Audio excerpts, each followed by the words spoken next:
तो आज का हमारा टॉपिक है मॉड्यूल 5 पार्ट 1 गुरु तत्व। तो जब भी अध्यात्म की बात आती है, धर्म की बात आती है, स्पिरिचुअलिटी की बात आती है, रिलीजन की बात आती है, तो हम सब लोग समाज में जनरली गुरु के बारे में बात करते हैं। तो हमारे शास्त्रों में 3 विषय हैं, गुरु, साधु एंड शास्त्र। शास्त्र हमारा आधार है जिसमें भगवान ने डायरेक्टली या भगवान ने अपने किसी इनकारनेशन के थ्रू उन शिक्षाओं को हमें दिया। भगवद गीता उसमें से एक सबसे प्रामाणिक ग्रंथ है, देन श्रीमद् भागवतम है, चैतन्य चरितामृत है, हमारे पुराण हैं अलग अलग, और वहाँ से हमें शिक्षा प्राप्त होती है। तो वो हमारा आधार है। शास्त्र क्या है? शास्त्र आधार है। देन गुरु एंड साधु। गुरु कौन है? जो आपको भगवान के बारे में बताता है या जो आपको भक्ति के पथ पर आपका मार्गदर्शन करता है। तो आज हम इसके ऊपर डिस्कस करेंगे। श्रील प्रभुपाद बताते हैं कि जो जैसे एक ट्रेन होती है, एक ट्रेन जो होती है वो रेलवे के 2 ट्रैक्स पर चलती है, ठीक है। तो उसमें से एक ट्रैक क्या है? एक ट्रैक है भगवान कृष्णा और दूसरा ट्रैक है गुरु। 2 ट्रैक हैं, गुरु एंड कृष्णा। नाउ जब हम गुरु की बात करते हैं तो गुरु हमें हेल्प करते हैं कृष्ण से मिलवाने में या कृष्ण को समझने में, एंड कृष्ण हेल्प करते हैं सही गुरु को ढूंढने में। तो अगर हम सिंसियर होंगे तो कृष्ण अंदर से हमें सही गुरु के मार्गदर्शन में रहकर भक्ति करने के लिए हमें गाइडेंस देंगे कृष्ण, क्योंकि कृष्ण भी हमारे हृदय में चैत्य गुरु के रूप में बैठे हुए हैं। तो मैंने बताया कि गुरु एवं कृष्णा, रेलवे ट्रैक होता है, रेलवे ट्रैक में दोनों ही पटरियों की आवश्यकता होती है। जो कृष्ण है वो हमें सही गुरु को मिलवाने में हमारी सहायता करते हैं, क्योंकि कृष्ण भी हमारे हृदय में चैत्य गुरु के रूप में बैठे हुए हैं। और जो गुरु है, गुरु हमें कृष्ण को समझने में हमारी सहायता करते हैं। तो दोनों का रोल है, गुरु का भी रोल है और कृष्ण का भी रोल है। अगर आप कहें कि मैं इंडिपेंडेंटली कृष्ण को समझ लूँगा तो वो संभव नहीं है। वो फिर केवल आपकी एक भ्रांति है, भ्रम है आपका। वो लोग कहते हैं कि वंदे कृष्ण जगत गुरु, कृष्ण सारे संसार के गुरु हैं, कृष्ण सारे संसार के गुरु हैं। बट अगर हम उनको समझना चाहते हैं तो हमें उनके एक रिप्रेजेंटेटिव, एक हमें वाया मीडियम की आवश्यकता होगी। उसके बिना हम कृष्ण को नहीं समझ सकते। तो सबसे पहला क्वेश्चन आज का हमारा जो प्रवचन है इसमें यह है कि गुरु शब्द का क्या अर्थ है। तो गुरु शब्द का अर्थ है कि वो एक तो भारी होता है। भारी होता है, भारी किस चीज़ में होता है? वो अपने ज्ञान में भारी होता है। किसके ऊपर भारी होता है? वो शिष्य के ऊपर भारी होता है। किस माध्यम से? ज्ञान के माध्यम से। और उस ज्ञान को वो अपने जीवन में विज्ञान के रूप में उतारता है, यानी कि वो उसका आचरण करता है। तो उसके लिए आचरण करना बहुत इंपॉर्टेंट है। गुरु का पद तो कोई भी लेने के लिए तैयार हो जाता है, बट जब तक वो उसका आचरण अपने जीवन में नहीं कर रहा तो फिर गुरु बनने का कोई फ़ायदा नहीं है। एंड गुरु क्योंकि भारी है अपने शब्दों में, अपने आचरण में, तो उसके माध्यम से गुरु क्या करता है? गुरु शिष्य को एक तो उसके जो भोग करने की जो प्रवृत्ति है, यानी कि इस संसार को एंजॉय करना है, इस संसार को एंजॉय करना, उसको बार बार बोल के उसकी भोग करने की प्रवृत्ति को हटाने का प्रयास करता है। ये गुरु का रोल है। दूसरा गुरु का रोल ये है कि जो शिष्य के मन में डाउट होते हैं, उन डाउट्स को, उन संशय को क्लियर करने में गुरु शिष्य की सहायता करता है। तो उसके लिए गुरु को भारी होना आवश्यक है। यानी कि गुरु, फॉर एग्जाम्पल, गुरु जब तक 100% के स्तर पे या 90% के स्तर पे फॉलो नहीं करेगा तब तक वो अपने शिष्य को क्या बताएगा? उसको पता नहीं होगा तो वो क्या बताएगा। तो गुरु हैवी है। अब नेक्स्ट क्वेश्चन कि गुरु के कितने प्रकार हैं, कितने प्रकार के गुरु होते हैं। तो टोटल कैटेगराइजेशन अगर हम देखें तो टोटल 4 प्रकार के गुरु हैं। सबसे पहली कैटेगरी है पथ प्रदर्शक गुरु। पथ प्रदर्शक गुरु कौन होता है? पथ प्रदर्शक गुरु वो होता है जो आपको इनिशियली कृष्ण भावनामृत में किसी ना किसी प्रकार से इंट्रोड्यूस करता है।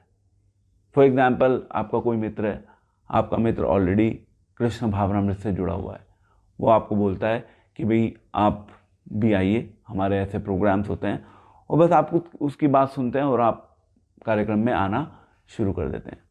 तो वो जो जिसने आपको इंट्रोड्यूस करवाया है वो है पथ प्रदर्शक गुरु। देन दूसरा है शिक्षा गुरु। शिक्षा गुरु कौन होता है? जो हमें जो शास्त्रों के सिद्धांत हैं उन शास्त्रों के सिद्धांतों को समझाने में हमें उनके बारे में बताता है, जो हमारी हेल्प करता है आध्यात्मिक जीवन में। जो अलग अलग डाउट्स होते हैं, क्वेश्चंस होते हैं, हमारी स्पिरिचुअलिटी लाइफ से जुड़े हुए उन क्वेश्चंस को शास्त्रों के आधार पर बताकर वो आपकी स्पिरिचुअल प्रोग्रेस में आपकी सहायता करता है, यानी कि शिक्षा दे रहा है वो। He is helping you to understand the subject matter. एक चीज़ हमें ध्यान रखनी है, ये जो गुरु है ये गुरु प्लूरल टर्म है, गुरु सिंगुलर टर्म नहीं है। ऐसा नहीं कि गुरु मीन्स केवल एक ही गुरु होता है सब चीज़ों के लिए। गुरु आपके मल्टीपल हो सकते हैं। तो सबसे पहले हुए पथ प्रदर्शक गुरु, दूसरे हुए अपने शिक्षा गुरु, देन तीसरे हैं दीक्षा गुरु। दीक्षा गुरु कौन है? दीक्षा गुरु वो हैं जो हमें हमारे शास्त्रों के अनुसार दीक्षा देते हैं, यानी कि अब हमको वो जो दीक्षा गुरु हैं वो हमारे को परंपरा से जोड़ते हैं, क्योंकि ही इज़ रिप्रेजेंटिंग द परंपरा। अभी परंपरा क्या है इसके बारे में मैं बताऊंगा, बट उनके थ्रू हमें एक्चुअली जो भगवान कृष्ण तक पहुंचना है परंपरा के माध्यम से, वो हमारे को सहायता करते हैं, दीक्षा देते हैं। दीक्षा एक विधि है, हमारे शास्त्रों की प्रमाणिक विधि है, जिसमें प्रॉपर यज्ञ संस्कार होता है। उस यज्ञ संस्कार के सामने आप वाव लेते हैं कि यस मैं अब रेगुलरली 16 माला का जप करूँगा, 4 नियमों का पालन करूँगा। तो वो जो वाव का प्रोसेस है, यज्ञ का प्रोसेस है, संकल्प लेना, ये सब चीज़ें दीक्षा का पार्ट होती हैं। और फिर आप एक फॉर्मली एक सिस्टम से जुड़कर आप धीरे धीरे अपने आप को उसमें इन्वॉल्व करके भक्ति में प्रगति करने का प्रयास करते हैं। चौथा है चैत्य गुरु। जब हम चैत्य गुरु कहते हैं, चैत्य गुरु कौन है? चैत्य गुरु स्वयं भगवान कृष्ण है, जो कि हमारे हृदय में परमात्मा के रूप में विराजमान है। कई बार जब हम भक्ति में आगे बढ़ते हैं, यानी कि एडवांस करने लगते हैं, तो भगवान भी हमें डायरेक्ट करते हैं, भगवान भी हमें गाइड करते हैं। भगवान को पता है कि ओके इस डिवोटी को इस समय इसकी स्पिरिचुअल लाइफ में प्रोग्रेस करने के लिए इस चीज़ की आवश्यकता है, तो भगवान किसी न किसी माध्यम से हमें इंस्पायर करेंगे। कई बार ऐसा भी हो जाता है, वो चैत्य गुरु सामने कोई डिवोटी, कोई हमें सीनियर डिवोटी मिला, वैष्णव के थ्रू, यानी कि भगवान वैष्णव के थ्रू हमें शिक्षा दिलवाते हैं, हमें ज्ञान प्रदान करते हैं। वो चैत्य गुरु का रोल प्ले करते हैं इस प्रकार से कृष्ण, क्योंकि कृष्ण हमारे सभी एक्शंस को, हमारे हृदय में, हमारे मन में क्या चल रहा है, हम क्या करना चाहते हैं, उन सब चीज़ों को वो विटनेस कर रहे हैं, सभी चीज़ों को वो देख रहे हैं। देन हमारे भगवद गीता में गुरु के बारे में क्या कहा है, गुरु एवं शिष्य के बारे में क्या कहा है। तो भगवद गीता के 4th चैप्टर के 34th वर्ष में कृष्ण कह रहे हैं कि तद्विद्धि प्रणिपातेन परिप्रश्नेन सेवया उपदेशन्ति ते ज्ञानम ज्ञानिनस्तत्वदर्शिना। तो आपको क्या करना है? आपको गुरु के पास जाना है, उनसे विनीत भाव में प्रश्न करने हैं, उनकी सेवा करनी है, क्योंकि उन्होंने क्या किया है? उन्होंने तत्व का दर्शन किया है। अब तत्व का मतलब क्या है? तत्व का मतलब है जय कृष्ण तत्वेता सही गुरु होए। हमारे शास्त्रों में आ रहा है कि जो कृष्ण को तत्व से जानता है, तत्व से जानने का एक मतलब ये भी है, श्रील प्रभुपाद बता रहे हैं कि Krishna is absolute, Krishna is everything. Ultimately सब चीज़ें इस संसार में, इस संसार से परे कृष्ण से शुरू होती हैं, कृष्ण पे ही खत्म हो जाती हैं। कृष्ण ही हमारे जीवन का आश्रय हैं। हम विषय तत्व हैं, कृष्ण आश्रय तत्व हैं। तो ये है कृष्ण के बारे में तत्व ज्ञान। तो गुरु का कर्तव्य क्या है? क्योंकि वो कृष्ण तत्वेता है, उसको तत्व के बारे में पता है, उसे सत्य के बारे में पता है, तो वो सत्य का ही दूसरे लोगों को बताता है, सत्य के बारे में, कि आप भी अपने जीवन में सत्य का पालन करो। तो ये गुरु का कर्तव्य हो गया। तो ये शास्त्रों का रेफरेंस हो गया, यानी कि श्रीमद् भगवद गीता में किस प्रकार से भगवान कृष्णा अर्जुन को बता रहे हैं कि भाई यस, गुरु का एक इम्पॉर्टेंट रोल है, आप उसको इग्नोर नहीं कर सकते।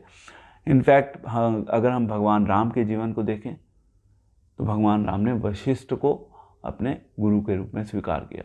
कृष्ण के जीवन को देखें, भगवान कृष्ण ने संदीपनी मुनि को अपने जीवन में गुरु के रूप में स्वीकार किया। तो क्वेश्चन ये है कि क्या राम एंड कृष्ण को गुरु बनाने की आवश्यकता है? उनको गुरु बनाने की कोई आवश्यकता नहीं है। तो फिर भी वो गुरु क्यों बना रहे हैं? क्योंकि वो जन कल्याण के लिए हम सभी को एक मैसेज दे रहे हैं कि भाई अगर आपको आध्यात्मिक जीवन में प्रगति करनी है तो आपको गुरु चाहिए। तो अब आप कहेंगे प्रभु जी हमारा तो गुरु नहीं है कोई। नो प्रॉब्लम, अब आपको इसके ऊपर काम करना है। अब आप कहेंगे कैसे काम करें? तो इसके लिए सबसे पहले आपको जानना होगा, और हमारे शास्त्रों में कुछ क्राइटेरियाज बताए गए हैं, कुछ प्रिंसिपल्स, कुछ स्टैंडर्ड्स बताए गए हैं जिसके आधार पे हम गुरु का चुनाव करते हैं। तो हमारा नेक्स्ट क्वेश्चन है कि ये जो प्रमाणिक गुरु हैं, हम किस प्रकार से ढूंढें कि गुरु सही है, हम किस प्रकार से सही गुरु का चुनाव करें। तो प्रमाणिक गुरु के क्या लक्षण हैं, हम किस आधार पे गुरु का चुनाव कर सकते हैं? इसमें छः क्वालिफिकेशंस हैं जो गुरु के पास होनी चाहिए, जिसके बेसिस पे हम एक बोनाफाइड गुरु का चुनाव कर सकते हैं। सबसे पहला, वो जो गुरु है वो वैष्णव होना चाहिए। वैष्णव मीन्स वो विष्णु का उपासक होना चाहिए। उसे ये क्लियरली पता होना चाहिए कि विष्णु तत्व जो है वो सुप्रीम है, वो सर्वोपरि है। और हम सभी जीवों का लक्ष्य क्या है? हम सभी जीवों का लक्ष्य है कि हम वैष्णव बन के विष्णु की सेवा करें, विष्णु की आराधना करें, विष्णु तत्व की भक्ति करें। तो ये पहली क्वालिफिकेशन है। अगर कोई गुरु हमें देवी देवताओं की भक्ति करने के बारे में बता रहा है तो फिर वो प्रमाणिक गुरु नहीं है। यानी कि वो आप उससे दीक्षा नहीं ले सकते, ना आप उससे शिक्षा ले सकते, ना आप उससे दीक्षा ले सकते। वो अधिकारी नहीं है क्योंकि वो शास्त्रों को सही ढंग से प्रेजेंट नहीं कर रहा। तो ये हो गई पहली क्वालिफिकेशन कि वो गुरु जो है वो वैष्णव होना चाहिए। सेकंड क्वालिफिकेशन, ये जो गुरु है वो एक प्रामाणिक संप्रदाय से होना चाहिए। अब ये प्रामाणिक संप्रदाय क्या है? हमारे शास्त्रों में टोटल 4 संप्रदाय के बारे में बताया गया है। ब्रह्म, रुद्र, श्री एंड कुमार संप्रदाय। जिस प्रकार से उदाहरण के रूप में जब आप अपने बच्चे का एडमिशन करवाने के लिए जाते हैं किसी स्कूल में, तो आप ये ज़रूर चेक करते हैं कि क्या ये स्कूल सीबीएसई के द्वारा एफिलेटेड है या नहीं। अगर सीबीएसई के द्वारा एफिलेटेड नहीं होगा तो आप कितने अच्छे से अच्छे स्कूल में डाल दें, जब तक कोई सर्टिफिकेशन नहीं होगा, एफिलिएशन नहीं होगा, तो उस स्कूल से पास करने के बाद भी उसकी कोई वैल्यू नहीं रहेगी। तो वो एफिलिएशन बहुत इंपॉर्टेंट है। तो हमारे शास्त्रों में 4 एफिलिएटेड 4 संप्रदाय के बारे में बताया गया है। तो अब हम उन संप्रदाय के बारे में बात करेंगे। सबसे पहला है ब्रह्म संप्रदाय। ब्रह्म संप्रदाय जो है वो किससे आ रहा है? ब्रह्मा जी से आ रहा है। ब्रह्मा जी ने उस संप्रदाय की फाउंडेशन, नींव रखी, और उसको further at present in the modern times उसको मध्वाचार्य ने उसको एस्टैब्लिश किया। इसलिए हम बोलते हैं ब्रह्म मध्वा संप्रदाय। ब्रह्मा जी ने ओरिजिनली स्टार्ट किया, उसके जो एक तरीके से प्रिंसिपल टीचर हैं वो थे मध्वाचार्य, जिन्होंने आज से लगभग 1000 वर्ष पूर्व बेसिकली मध्वाचार्य मतलब मध्वा संप्रदाय को एस्टैब्लिश करके उस संप्रदाय के अनुसार शिक्षाओं को दिया इस संसार के लोगों के कल्याण के लिए। दूसरा है रुद्र संप्रदाय। रुद्र संप्रदाय यानी कि ये कहाँ से आ रहा है? रुद्र मीन्स शिव जी। शिव जी से आ रहा है रुद्र संप्रदाय। इसके जो चांसलर हैं वो हैं विष्णु स्वामी। ये आए थे लगभग 2000 साल पहले, बहुत पहले आए थे। देन उसके बाद आता है श्री संप्रदाय। श्री संप्रदाय को एस्टैब्लिश किया था। श्री संप्रदाय कहाँ से आ रहा है? श्री मीन्स लक्ष्मी। श्री संप्रदाय बोल सकते हैं उसको, लक्ष्मी संप्रदाय भी बोलते हैं। तो लक्ष्मी जी से वो आ रहा है ओरिजिनली श्री संप्रदाय। और उसके जो फाउंडर हैं एक तरीके से, वो फाउंडर हैं Ramanujacharya. And then last is Kumar Sampradaya. Kumar संप्रदाय आ रहा है ब्रह्मा जी के 4 सन, जो 4 सन हमेशा सनत, सनातन एंड वो सब equal same height, same age में रहते हैं वो, तो वहाँ से आ रहा है कुमार संप्रदाय। इसके जो चांसलर हैं, इसके जो फाउंडर हैं वो हैं निम्बार्काचार्य। तो ये 4 संप्रदाय हैं। इन 4 संप्रदाय के 4 प्रमाणिक गुरु हैं और उनसे ही वो गुरु परंपरा जो है वो चली आ रही है। तो आपसे अगर कोई प्रश्न पूछे कि भाई आप कौन से संप्रदाय में आते हैं, हम आते हैं ब्रह्म मध्वा संप्रदाय। तो चैतन्य महाप्रभु ने मध्वा संप्रदाय में दीक्षा ली, ठीक है। मध्वा संप्रदाय में दीक्षा लेने के पश्चात उन्होंने एक तरीके से अपना ही एक इंडिपेंडेंट संप्रदाय बना दिया। Although we are affiliated from Brahma Madhva संप्रदाय, यानी कि मध्वाचार्य जी से जो आ रहा है, यानी कि ब्रह्मा जी हमारे ओरिजिनल वो हैं, ओरिजिनल फाउंडर हो गए हमारे संप्रदाय के, ब्रह्मा जी देन मध्वाचार्य। चैतन्य महाप्रभु ने अपने आप को उस संप्रदाय में एनरोल किया। सो क्वेश्चन ये कि क्या चैतन्य महाप्रभु को आवश्यकता थी उस संप्रदाय में एनरोल करने की? चैतन्य महाप्रभु तो स्वयं भगवान है, उनको किसी संप्रदाय की कोई आवश्यकता नहीं थी, परंतु फिर भी संप्रदाय की इम्पोर्टेंस को एस्टैब्लिश करने के लिए चैतन्य महाप्रभु ने फॉर्मली ब्रह्म संप्रदाय में दीक्षा ली और ब्रह्म मध्वा एंड देन गौड़ीय संप्रदाय। अब ये गौड़ीय क्या है कहेंगे, क्योंकि जो चैतन्य महाप्रभु को फॉलो करते हैं, जो गौरांग महाप्रभु की शिक्षाओं को अपने जीवन में फॉलो करके कृष्ण भक्ति का अभ्यास करते हैं, वो हैं गौड़ियास। तो हम कौन है? हमें ब्रह्म मध्वा गौड़ीय संप्रदाय से बिलोंग करते हैं। तो ये एक स्ट्रक्चर है। अब चैतन्य महाप्रभु ने ऐसा क्या किया, मतलब गौड़ीय संप्रदाय क्या अलग है? इन वन सेंस गौड़ीय संप्रदाय अलग भी है, क्योंकि चैतन्य महाप्रभु ने चारों संप्रदाय से 2-2 शिक्षाएं ली। उन शिक्षाओं को लेकर चैतन्य महाप्रभु ने एक कंबाइंड कंसोलिडेटेड उन चारों संप्रदायों के एसेंस को एक संप्रदाय में पिरो दिया। वो 8 शिक्षाएं हैं। ब्रह्म संप्रदाय से 2 शिक्षा, देन श्री संप्रदाय से 2 शिक्षा, निम्बार्क संप्रदाय से 2 शिक्षा, सबसे शिक्षाएं लेके उन 8 शिक्षाओं का एक कंसोलिडेटेड मॉडल प्रेजेंट किया। तो विष्णु स्वामी जिन्होंने वैष्णविज्म को इस्टेब्लिश किया था आफ्टर बुद्धिज्म आया आज से लगभग कितने साल पहले? लगभग 2200 साल पहले आया बुद्धिज्म आया। उसके बाद बुद्धिज्म आ गया तो उन्होंने तो शास्त्रों को रिजेक्ट कर दिया था। शास्त्रों को जब उन्होंने रिजेक्ट किया, देन उसके बाद शास्त्रों रिजेक्ट हो गए, तो विष्णु स्वामी ने दोबारा से वैष्णविज्म को इस्टेब्लिश किया शास्त्रों के अनुसार। तो उनसे 2 चीज़ें ली। उनसे ली चैतन्य महाप्रभु ने, एक तो भगवान के ऊपर पूर्ण रूप से निर्भर रहना, जिसको बोलते हैं पूर्ण रूप से शरणागत होना भगवान के, और दूसरा राग भक्ति क्या है कि हम स्पॉन्टेनियसली भगवान कृष्ण से अपने संबंध को स्टैब्लिश करें। हमने बात करी थी ना भक्ति रसामृत सिंधु के सेशन में, एक होती है वैदिक भक्ति, दूसरी होती है रागा भक्ति। तो वैदिक भक्ति मतलब नियमों का पालन करना, देन रागा भक्ति का मतलब धीरे धीरे वो जो नियम है वो अपने आप स्वाभाविक होने लगते हैं। तो ये 2 शिक्षाएं हो गई विष्णु स्वामी से। देन निम्बार्काचार्य संप्रदाय से, निम्बार्काचार्य संप्रदाय कहाँ से आ रहा है? वो आ रहा है बेसिकली लक्ष्मी जी निम्बार्काचार्य नहीं, कुमार संप्रदाय से आ रहा है, कुमार संप्रदाय से। तो कुमार संप्रदाय से निम्बार्काचार्य जी के थ्रू 2 शिक्षाएं उन्होंने ली। पहली शिक्षा है राधा की भक्ति। चैतन्य महाप्रभु ने सिखाया राधा की भक्ति करनी है, बिना राधा की भक्ति किए आपको कृष्ण नहीं मिलेंगे, और हमारा पूरा गौड़ीय वैष्णविज्म उसके ऊपर डिपेंडेंट है। एंड देन सेकेंड उन्होंने बोला कि जो गोपियों की भक्ति है भगवान कृष्ण के प्रति वो सर्वश्रेष्ठ है, जिसको हम बोलते हैं गोपी भाव। वो गोपी भाव उन्होंने लिया निम्बार्क संप्रदाय से। थर्ड था मध्वा संप्रदाय, जिसको हम एक्चुअली बिलोंग करते हैं ऑफिशियली। मध्वा संप्रदाय से उन्होंने 2 शिक्षा ली। पहली शिक्षा क्या थी? पहली शिक्षा थी कि जो मायावाद है, मायावाद सिद्धांत का पूर्ण रूप से नाश करना। क्योंकि मध्वाचार्य से पहले कौन आए थे? शंकराचार्य, लगभग 1000 साल पहले। तो शंकराचार्य जब इस संसार में आए, उन्होंने मायावाद एस्टैब्लिश किया। अब उस मायावाद को खंडित करने के लिए मध्वाचार्य ने बहुत एक्सटेंसिवली अपनी शिक्षाओं को बहुत एक्सटेंसिवली स्टडीज करके उसको प्रेजेंट किया।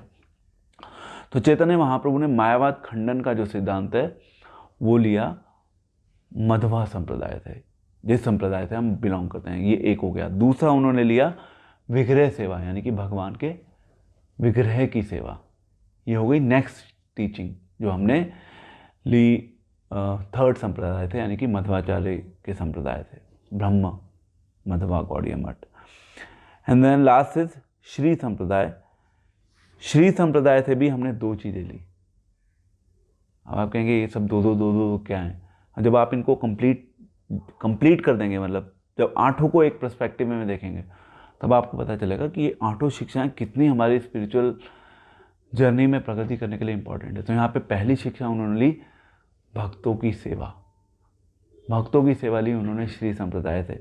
एंड दूसरा कि जो आप भक्ति करते हैं, भक्ति जो है वो ज्ञान एवं कर्म से बिल्कुल फ्री है। क्योंकि कुछ लोग हैं वो ज्ञान मिश्रित भक्ति करते हैं, कुछ लोग हैं कर्म मिश्रित भक्ति करते हैं। ज्ञान मिश्रित भक्ति का अर्थ क्या है? वो भक्ति करते हैं पर उनका लक्ष्य होता है ज्ञान प्राप्त करना। वो सोचते हैं ज्ञान लेते रहो बस। केवल ज्ञान से काम नहीं चलेगा, भक्ति भी होनी चाहिए। एंड दूसरा है कर्म मिश्रित भक्ति। कर्म मिश्रित भक्ति का अर्थ क्या है? कर्म मिश्रित भक्ति मीन्स कि आप कह रहे हो ठीक है थोड़ा कर्म कर लो, थोड़ी भक्ति कर लो। संसार भी चलाना है, जीवन भी चलाना है, सब कुछ चलाना है, तो कर्म करना होगा। कर्म को भी हम साथ साथ प्रधानता देते हैं, वो है कर्म मिश्रित भक्ति। बट यहाँ पे उस चीज़ को भी हमने फाइनली रिजेक्ट करके हमने कहा कि भक्ति तो इंडिपेंडेंट है, भक्ति एक्सक्लूसिव है। भक्ति जो है वो कर्म से भी फ्री है, ज्ञान से भी फ्री है। भक्ति से ऊपर और कुछ नहीं है, ना भक्ति के समान कुछ है। तो अल्टीमेटली हमें ये भावना एस्टैब्लिश करनी है। तो इस प्रकार से चैतन्य महाप्रभु ने इन 4 संप्रदाय से 2 शिक्षा को लेकर 8 उन शिक्षाओं को कंसोलिडेट करके एक पूरा पैकेज गौड़ीय संप्रदाय के रूप में हमको दे दिया इस संसार के लोगों को। तो इसीलिए गौड़ीय संप्रदाय अपने आप में यूनिक है, जिसको हम अभी अपने जीवन में फॉलो करते हैं। तो ये हो गया संप्रदाय से होना चाहिए। गुरु जो है एक प्रामाणिक संप्रदाय से होना चाहिए। तीसरा है गुरु जो है वो गोस्वामी होना चाहिए। गोस्वामी एंड गोदास हमने डिस्कस किया है पहले। गोस्वामी कौन होता है? जो अपनी इंद्रियों को वश में करके रखता है, ना कि इंद्रियों के वश में होकर रहता है। इंद्रियों को वश में करके रखना मतलब कि वो अपनी सेंसेस को भगवान की सेवा के लिए इस्तेमाल करता है, उतना ही जितना उसको आवश्यकता होती है। आप अपनी आंखों से भगवान के विग्रह को देख रहे हैं, यानी कि आप अपनी सेंसेस को भगवान की सेवा में लगा रहे हैं। और दूसरा, आप अपनी उन आंखों से ही इस संसार में जो लोग अलग अलग चीज़ों को एंजॉय कर रहे हैं, आप उसको देख रहे हैं। तो आप क्या कर रहे हैं? तो इसका मतलब आप अपनी इंद्रियों के दास बन रहे हैं। तो गुरु जो है वो इंद्रियों का स्वामी है, इंद्रियों का दास नहीं है। ये गुरु का एक लक्षण है। एंड देन फोर्थ इज कि गुरु के पास ज्ञान है, गुरु के पास याज्ञता है और वचन है और उसका आचरण है। मतलब एक तो उसके पास नॉलेज है, शिक्षा, ज्ञान। दूसरा यज्ञता, यज्ञता का मतलब वो योग्य है। तीसरा वचन, गुरु वचन देते हैं, यानी कुछ शिक्षाएं देते हैं। गुरु का कर्तव्य है कि वो लोगों को इंस्ट्रक्शन दे। आज के समाज में ऐसे भी सो कॉल्ड गुरु हैं जो बेसिकली वो प्रवचन नहीं देते, वो बस मौन बैठे रहते हैं और वो कहते हैं कि आप प्रवचन में आइए। प्रवचन नहीं होता वहाँ पे, वो कहते हैं कि आप प्रवचन में आइए, बैठिए प्रवचन में, और अपने आप ही आपके हृदय में ज्ञान जो है प्रकाशित हो जाएगा, रिवील हो जाएगा आपको। गुरु के सामने आएंगे, गुरु के सानिध्य में आएंगे तो अपने आप आपको चीज़ें रिवील होने लगेंगी। आपको कुछ सुनना नहीं है, भगवान आपको अपने आप उस गुरु के माध्यम से रिवील कर देंगे। पहली बात तो यह है कि उसमें भगवान का कॉन्सेप्ट ही नहीं है। भगवान का कॉन्सेप्ट नहीं है तो उनको लगता है कि वो गुरु जो है अल्टीमेटली वो गुरु ही भगवान है। गुरु को कोई आदेश देने की आवश्यकता नहीं है। ये कॉन्सेप्ट बहुत फेमस हो रहा है आज के समय में।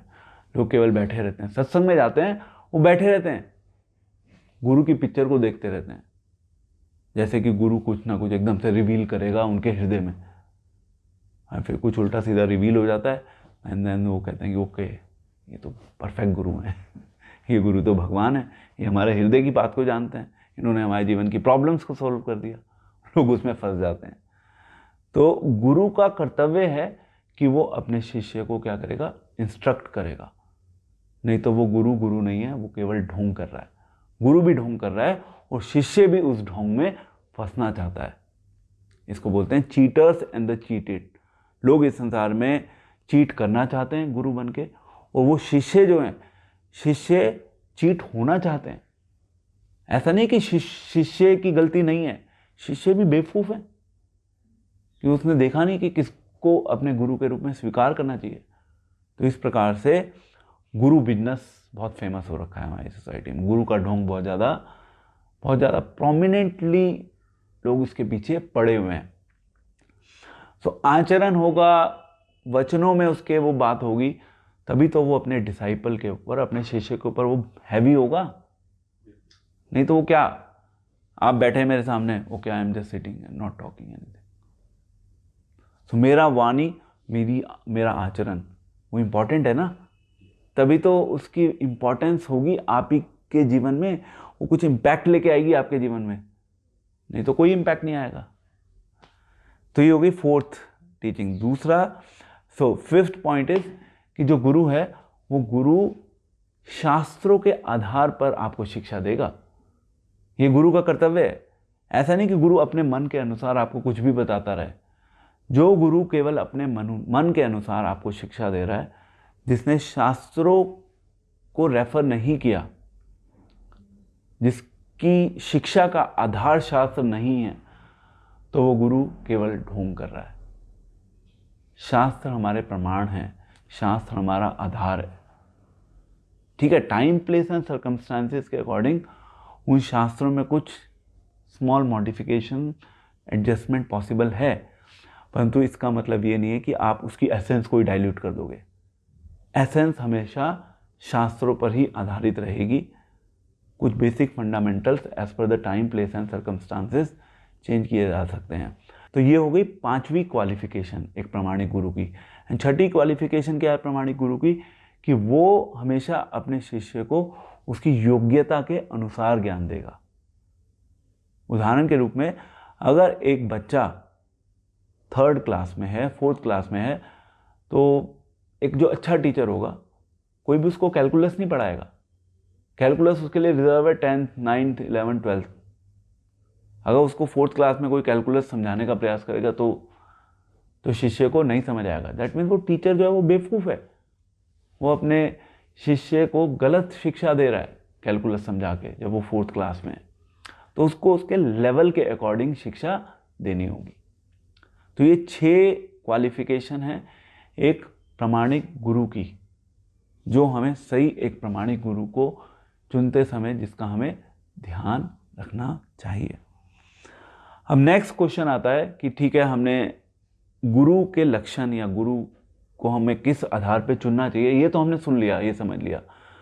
अब एज शिष्य, हम तब शिष्य बनने का प्रयास कर रहे हैं या हम शिष्य हैं एक प्रामाणिक गुरु के, तो पहले दीक्षा से पहले आपका क्या कर्तव्य बनता है और दीक्षा के बाद आपका क्या कर्तव्य बनता है। तो अभी आपने जैसे फॉर एग्जांपल दीक्षा नहीं ली, तो आपका क्या कर्तव्य बनता है। सबसे पहला कि अपने आप को आपको दीक्षा के योग्य बनाना होगा। दीक्षा के लिए आपको क्वालिफाई करना होगा। ऐसा नहीं है कि आप आए, 6 महीने आपको हुए, 6 महीने में आपको दीक्षा मिल जाएगी, ऐसा नहीं होगा। पहले आपको अपने ऊपर होमवर्क करना होगा, आपको क्वालिफाई करना होगा कि यस नाउ आई फील कि yes it's time for me to take initiation. उसके लिए आपको अपने ऊपर कुछ होमवर्क करना होगा, कुछ टाइम देना होगा। दीक्षा लेना कोई 1-2 दिन, 1 साल, 2 साल का खेल नहीं है। अभी कुछ दिन पहले एक डिवोटी ने मुझसे बोला, वो भी 6-8 महीने से ही आ रहे हैं हमारे प्रोग्राम में, उन्होंने मुझसे बोला कि प्रभु जी मेरी दीक्षा करवा दो। मैंने कहा प्रभु जी दीक्षा तो ऐसे नहीं होती, दीक्षा के लिए तो भी आपको अपने आप को प्रिपेयर करना होगा। हम आपको ये ज़रूर बता सकते हैं कि कैसे आप अपने आप को प्रिपेयर कर सकते हैं। एंड हम देखते हैं समाज में ऐसे भी बहुत सारे लोग हैं जो दीक्षा को रेवड़ी की तरह बांटते हैं। रेवड़ी की तरह बांटना मतलब it's like openly and freely distribute करते हैं। वो हज़ारों लोगों का एक साथ कैंप लगाते हैं गुरु, वो हजारों लोगों को एक साथ दीक्षा दे देते हैं। ये सब चीटिंग है और कुछ नहीं है। ना तो गुरु को शिष्य के बारे में सही ढंग से पता, ना शिष्य को गुरु के बारे में सही ढंग से पता। बिना योग्यता के गुरु शिष्य का चुनाव कर लेता है और बिना योग्यता के शिष्य गुरु का चुनाव कर लेता है। तो गुरु को भी एक योग्य शिष्य को ढूंढना है, ये उसका कर्तव्य है, और शिष्य को तो ढूंढना ही है एक योग्य गुरु को, ये शिष्य का कर्तव्य है। हम इसमें कोई बाईपास का फॉर्मूला अप्लाई नहीं कर सकते। और दूसरा है कि जो शिष्य है, जो शिष्य बनने के लिए अपने आप को प्रिपेयर कर रहा है, यानी कि जो दीक्षा के लिए तैयार कर रहा है, उसको वैष्णव एंड मायावाद, वैष्णव जो सिद्धांत है और मायावाद सिद्धांत जो है, उन दोनों के बीच में उसको अंतर क्लियरली पता होना चाहिए। हम क्या हैं? हम सेवक हैं। हमारे जीवन का लक्ष्य क्या है? हम केवल भगवान की सेवा करना चाहते हैं, भगवान की आराधना करना चाहते हैं, क्योंकि हम सेवक हैं। सेवक कभी भी मालिक नहीं बनना चाहेगा। ये हमारा वैष्णविज्म में भक्ति का कॉन्सेप्ट है, जिसमें हम हमेशा सेवक हैं, सेवक थे और सेवक रहेंगे। दूसरी तरफ क्या चलता है? मायावाद। मायावाद में क्या है कि अल्टीमेटली आप क्या होंगे? आप भी जो जिसकी आप सेवा कर रहे हो आज, आप उसमें मिल जाएंगे। आपकी अपनी आइडेंटिटी खत्म हो जाएगी, या दूसरे शब्दों में आप भी भगवान बन जाएंगे। तो आपको क्लियरली डिफरेंस पता होना चाहिए, क्योंकि आज के समय में धर्म के नाम पे मोर देन 90% लोग मायावाद को सटल लेवल पे फॉलो कर रहे होते हैं। और अगर आपको नहीं पता होगा कि क्या मायावाद है, क्या मायावाद नहीं है, तो आप फंस जाओगे उसमें। तो कुछ लोग कहते हैं कि अल्टीमेटली हम सब इस संसार में भगवान में विलीन होने के लिए आए हैं। उसमें सेवा का कॉन्सेप्ट नहीं होता। वो कहते हैं ना, हम निर्विशेषवाद, भगवान की कोई आइडेंटिटी नहीं है, आपकी भी अल्टीमेटली कोई आइडेंटिटी नहीं है। आपका जो आज ये जो जिस रूप में आप हो, ये अल्टीमेटली भगवान में जाके मर्ज हो जाएगा। इनडायरेक्टली आप क्या बन गए? आप भी वही बन गए जिससे आप आए हो, क्योंकि आप उसी का अंश हो, आप वापस अंश हो, तो उसी में जाकर मिल गए। तो आपकी जो एक सेपरेट आइडेंटिटी है वो खत्म हो गई, एंड फाइनली आप जिस चीज़ में मर्ज हो गए, आप वही बन गए ना, यानी कि आप भगवान बन गए। वो अल्टीमेटली हम सभी के जीवन का लक्ष्य है कि हम भगवान बन जाएं। हम भगवान बनने के लिए आए हैं। ये मायावाद है। मायावाद सिद्धांत यही कहता है। चैतन्य महाप्रभु बोलते हैं, मायावाद भाष्यते सुनिलेला होइलो सर्वनाश। बहुत से गुरु आज के समय में मायावाद को प्रोफेस करते हैं। वो ओपनली डिक्लेयर भी नहीं करते कि यस हम भगवान हैं, बट कहीं ना कहीं at the back of their mind they want to merge. अब आप कहेंगे मर्ज का मतलब क्या है? मर्ज का मतलब हमारे अनुसार क्या है? हमारे अनुसार मर्ज का मतलब ये है कि हम अल्टीमेटली भगवान की जो इच्छा है, भगवान की इच्छा पर काम करना चाहते हैं। जो भगवान की इच्छा है वही हमारी इच्छा है। पर इसका मतलब ये नहीं कि हमने अपने अस्तित्व को खो दिया। हम भगवान की इच्छा पर काम करना चाहते हैं। अल्टीमेटली भगवान की इच्छा ही हमारी इच्छा है। हम उस मर्जिंग को एक्सेप्ट करते हैं, बट ये नहीं कहते कि हमारा अस्तित्व खत्म हो जाएगा और हमारा अस्तित्व भगवान में मिल जाएगा। We do not promote that ideology. ये है मायावाद। ठीक है। देन थर्ड, दीक्षा से पहले जो शिष्य का कर्तव्य है, वो गुरु, साधु एंड शास्त्र, इन तीनों में उसकी श्रद्धा होती है। जब तक श्रद्धा नहीं होगी तब तक कोई चीज़ काम नहीं करेगी। मतलब अगर मैं आपके सामने आपको इंस्पायर कर रहा हूँ कि भाई आपको अल्टीमेटली दीक्षा के लिए अपने आप को तैयार करना है, अगर आपकी मेरे वर्ड्स में श्रद्धा नहीं है तो मैं सुबह से शाम तक बोलता रहूँ, उससे ना तो आपके जीवन में कोई परिवर्तन आएगा, ना मेरे जीवन में कोई परिवर्तन आएगा। सो अल्टीमेटली आपको अगर कुछ फेथ होगा तो आप कर पाएंगे, नहीं तो नहीं कर पाएंगे। आपको अगर गीता के ज्ञान में श्रद्धा होगी तो आप समझ पाएंगे, नहीं तो आपको चाहे कोई कितने ही लॉजिक दे दे, केवल लॉजिक से तो काम चलेगा नहीं। कहीं ना कहीं तो आपको एक्सेप्ट करना होगा। गुरु, साधु एंड शास्त्र। तो साधु को भी समझना होगा साधु क्या चाहता है। शुरू में तो गुरु नहीं है ना हमारे पास, तो एटलीस्ट हमें साधु के माध्यम से पता चलता है कि क्या करना है आध्यात्मिक जीवन में, क्या नहीं करना। एंड देन नेक्स्ट इज कि भोग छोड़ना। भोग छोड़ना मतलब कि जो इस संसार को इंजॉय करने की जो हमारी प्रोपेंसिटी है, इस संसार में जो अलग अलग विषय हैं उनको इंजॉय करने की जो प्रोपेंसिटी है, उसको छोड़ना या उसको छोड़ने का प्रयास करना, ये हमारा कर्तव्य है। अगर हम उसको छोड़ने का प्रयास नहीं करेंगे तो हम फंस जाएंगे, और यदि हम उसमें फंस गए तो हम दीक्षा के लिए एलिजिबल नहीं है। देन हम भक्ति में आकर भी, दीक्षा लेने के बाद भी केवल अपराध करते रहेंगे। ठीक है, हम इमीडिएटली भोग नहीं छोड़ पा रहे, प्रयास तो करें, कुछ तो होमवर्क करें उस चीज़ के ऊपर। एंड देन नेक्स्ट पॉइंट, जो अब दीक्षा के बाद क्या होगा। दीक्षा के बाद आपने कहा ठीक है, हमने अपने आप को प्रिपेयर कर लिया इन चारों पांचों चीज़ों को फॉलो करके, then what is the next step. The next step is कि अब आप दीक्षा ले चुके हैं। दीक्षा लेने के बाद देन आप एक गुरु के निर्देशन में, जिससे आपने दीक्षा ली है, जो गुरु प्रमाणिक है, उसके निर्देशन में आप सेवा करते हैं, अपने जीवन में अभ्यास करते हैं, और आप भक्ति के सिद्धांतों को समझते हैं। ये आपका कर्तव्य बन जाता है। देन नेक्स्ट इज कि अब आपने गुरु को स्वीकार कर लिया। गुरु को स्वीकार करने के बाद आप गुरु से डांट खाने के लिए भी तैयार रहने चाहिए।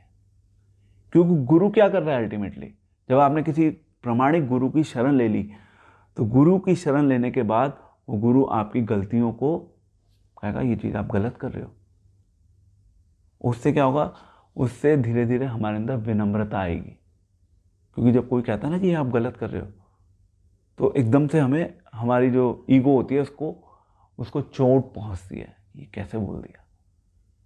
एंड इट इज़ गुड जब हमें लगता है कि यस हम गलत कर रहे हैं। धीरे धीरे जब हम बार बार सुनते हैं, बार बार हमें ये चीज़ बोली जाती है गुरु के माध्यम से कि आप गलत कर रहे हो, आप गलत कर रहे हो, आप गलत कर रहे हो, हमें डांट मिलती रहती है, तो फिर हम धीरे धीरे सुधरने का प्रयास करते हैं। तो डांट खाने के लिए तैयार रहना चाहिए। एंड देन धीरे धीरे हम फिर परिपक्व होना शुरू होते हैं।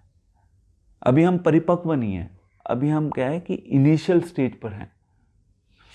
एंड देन नेक्स्ट इज, जब आपने दीक्षा ले ली है, तो अगर आपके माइंड में कोई डाउट आ रहा है, दीक्षा ले ली है पहले या बाद में, कुछ भी है, ये तो इम्पॉर्टेंट है, आप पूछो। वहाँ पे गीता में 4.34 में ये तो कह रहे हैं कि आप विनीत भाव से सेवा करो और जिज्ञासा करो।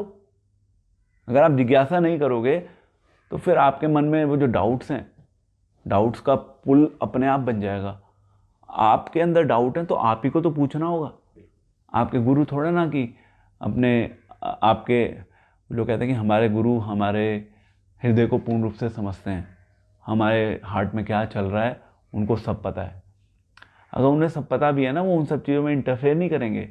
ये तो आपको अपने गुरु के सामने लेके आना होगा कि प्रभु जी मेरे हृदय में ये डाउट चल रहा है, मुझे बताइए कैसे मैं इसको समझूं, इसका निवारण कैसे किया जाए। तो संशय आपको पूछने होंगे, बट किस भावना से? विनीत भावना से। अगर आप विनीत भावना से संशय को क्लियर नहीं करोगे तो फिर आप अल्टीमेटली संशय आत्मा विनश्यति, आत्मा का नाश हो जाएगा, क्योंकि आपने डाउट्स को क्लियर नहीं किया और धीरे धीरे डाउट्स का पूल इतना बढ़ गया और वो बर्स्ट हो गया। फिर that should not happen. And सेवा का कॉन्सेप्ट है, गुरु की सेवा करो। गुरु की सेवा कैसे होती है? गुरु की सेवा कैसे होती है? हाँ, तो दिस इज वन पॉइंट। तो गुरु की सेवा होती है गुरु के आदेशों का पालन करके। ऐसा नहीं है कि गुरु की फिजिकल प्रेजेंस में रहकर गुरु के जूते चप्पल साफ करके ही गुरु की सेवा होती है, या गुरु की सेवा केवल गुरु को खाना खिला के होती है, या गुरु की सेवा केवल गुरु को पैसे दे के होती है। ठीक है, वो सब चीज़ें हो सकती हैं, बट अल्टीमेटली गुरु की सेवा होती है गुरु ने जो इंस्ट्रक्शंस हमें दी है उन इंस्ट्रक्शंस का अपने जीवन में पालन करना। सो गुरुपाद आश्रय बहुत इंपॉर्टेंट है भक्ति के मार्ग में प्रगति करने के लिए। तो क्योंकि गुरु जो है, गुरु एक रिप्रेजेंटेटिव है। रिप्रेजेंटेटिव है किसका? भगवान का प्रतिनिधि है वो। उसकी रिस्पॉन्सिबिलिटी है कि वो हमें भगवान तक पहुंचाए, बट यस हमारी भी रिस्पॉन्सिबिलिटी है कि भगवान तक पहुंचने के लिए गुरु के माध्यम से हम सही ढंग से गुरु की सेवा करें। ऐसा नहीं होना चाहिए कि केवल गुरु तक ही हम अपने जीवन को सीमित करके रख दें। अल्टीमेटली हम कृष्ण तक पहुंचना चाहते हैं। कृष्ण तक पहुंचने के लिए हम गुरु को माध्यम बनाते हैं, क्योंकि गुरु जो है वो कृष्ण का प्रतिनिधि है, क्योंकि वो कृष्ण ने जो ज्ञान दिया है, जो भगवान ने ज्ञान दिया है हम सभी को, उस ज्ञान को वो रिपीट कर रहे हैं विदाउट एडिशन, विदाउट सब्सट्रैक्शन। ये इंपॉर्टेंट है। अगर वो विदाउट एडिशन, विदाउट सब्सट्रैक्शन अपने मन के अनुसार चल रहे हैं, आप ऐड भी कुछ करे जा रहे हो, घटा भी रहे हो, तो फिर आप प्रामाणिक गुरु नहीं हो। फिर आपने चेंज कर दिया मैसेज। जहाँ मैसेज चेंज हो गया वहाँ पे क्या होगा? What is the result? फिर आप कृष्ण तक नहीं पहुँचोगे, फिर आप कहीं और ही पहुँच जाओगे। तो गुरु को इसलिए शास्त्र को आधार मानकर, शास्त्रों को आधार बनाकर ही अपने शिष्यों को सही शिक्षा देनी चाहिए। आज के समाज में हम देखते हैं इतने सारे लोग अलग अलग प्रकार से, अलग अलग मत इस संसार में प्रस्तुत करके लोगों को विमोहित कर रहे हैं। क्यों कर रहे हैं? क्योंकि वो केवल अपने मन से लोगों को बताना चाह रहे हैं। एक्चुअली प्रॉब्लम केवल गुरुओं में नहीं है, प्रॉब्लम चेलों में भी है। हम शिष्य बोलते हैं, हम सो कॉल्ड डिसाइपल बोलते हैं, उनमें प्रॉब्लम है। बिकॉज वो लोग चीट होना चाहते हैं। आप पूरा उसका भार गुरु के ऊपर नहीं डाल सकते। वो गलत कर रहा है, वो तो गलत कर ही रहा है। भाई आपने उस गलत चीज़ को गलत समझने के लिए क्या प्रयास किया? आपने तो गलत चीज़ को ही सही मान लिया। दैट मीन्स आपने अपना होमवर्क पूर्ण रूप से कंप्लीट नहीं किया। तो आपको गलत राह पर लेके जाने वाले बहुत लोग मिल जाएंगे, परंतु सही राह पर लेके जाने वाले इस संसार में बहुत कम लोग मिलेंगे। तो हमें अपने आप को चीट नहीं करवाना इन लोगों से, हमें अपने आप को बचाना है। और बचाने के लिए हमें सही शिक्षा, जो कि शास्त्रों के ऊपर आधारित है, उस शिक्षा को समझना होगा, सुनना होगा। Then we are in the safe boat, and then हम इसी जीवन में भगवान कृष्ण तक पहुंच पाएंगे, जो हम सभी के जीवन का अल्टीमेट लक्ष्य है। Thank you very much. Hare Krishna Hare Krishna Hare Krishna Krishna Krishna Hare Hare, Hare Ram Ram Ram Hare Hare.